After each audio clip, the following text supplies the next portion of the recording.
Quand on parle d'un corridor biologique, c'est un tout. Il y a la rivière, il y a la forêt qui accompagne la rivière, il y a les zones humides qui sont à côté, comme effectivement les marais du Grand Bataillard, et il y a tout ce qu'on appelle les prairies d'accompagnement, l'ourlet, qui font partie de ce corridor biologique. Ces milieux ont mis des millions d'années à se créer, et on va les détruire en 10 ans.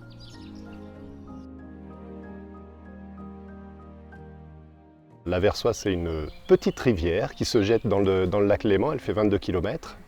Et elle a une particularité, c'est qu'elle prend sa source quelques kilomètres au-dessus, elle sort quasiment de la montagne. Et sa particularité, c'est de sortir très froide, ce qui est pour l'écosystème, notamment pour les poissons, un véritable atout, puisqu'il y a un certain nombre de poissons qui ne se reproduisent que dans des eaux relativement froides. Et puis l'autre chose, c'est que justement, quand elle sort, elle est d'une très bonne qualité. Ça génère les écosystèmes qu'on voit, qui sont extrêmement riches en biodiversité.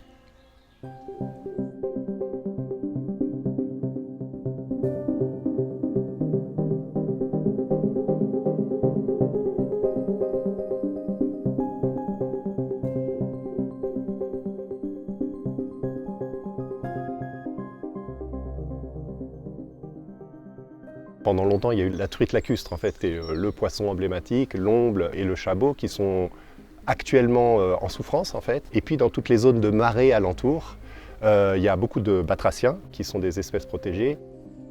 Et puis, énormément d'oiseaux, notamment au niveau des champs et qui sont concernés par le projet dont on va parler, particulièrement donc l'alouette des champs qui nidifie dans ces milieux.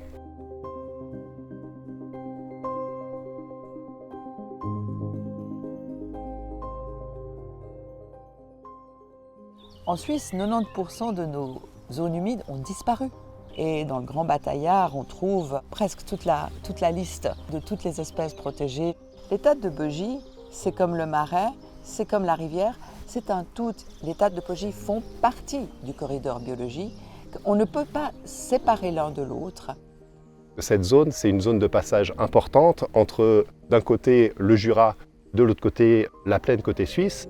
Et les animaux, notamment le cerf, traversent sur ces zones-là.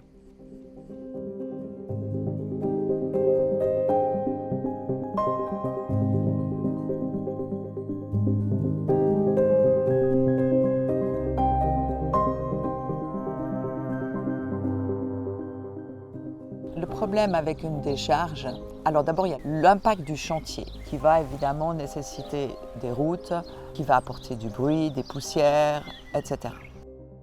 Le sujet le plus important, c'est une pollution de l'eau superficielle. Et c'est particulièrement important sur ce site, puisqu'on voit que les berges sont en pente. Et donc le site de la décharge est incliné vers la rivière.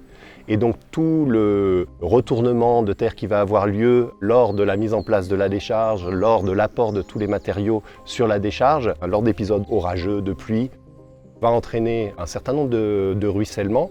Et puis même par les particules dans l'air, ça va créer des dépôts qu'on va retrouver dans la rivière.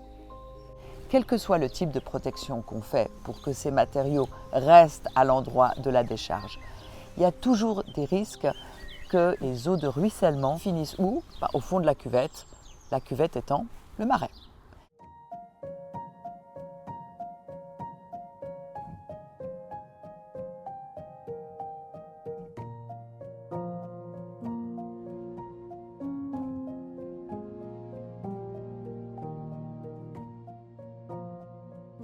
On parlait des animaux, de la biodiversité, de la préservation de la biodiversité.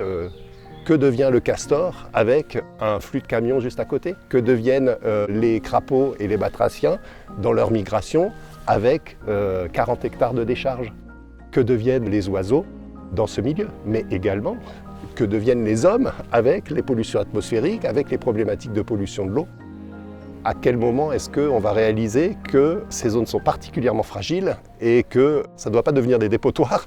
Bien au contraire, c'est des zones sur lesquelles on devrait investir pour le futur, que ce soit pour l'eau, que ce soit pour l'environnement et le cadre de vie de manière plus générale.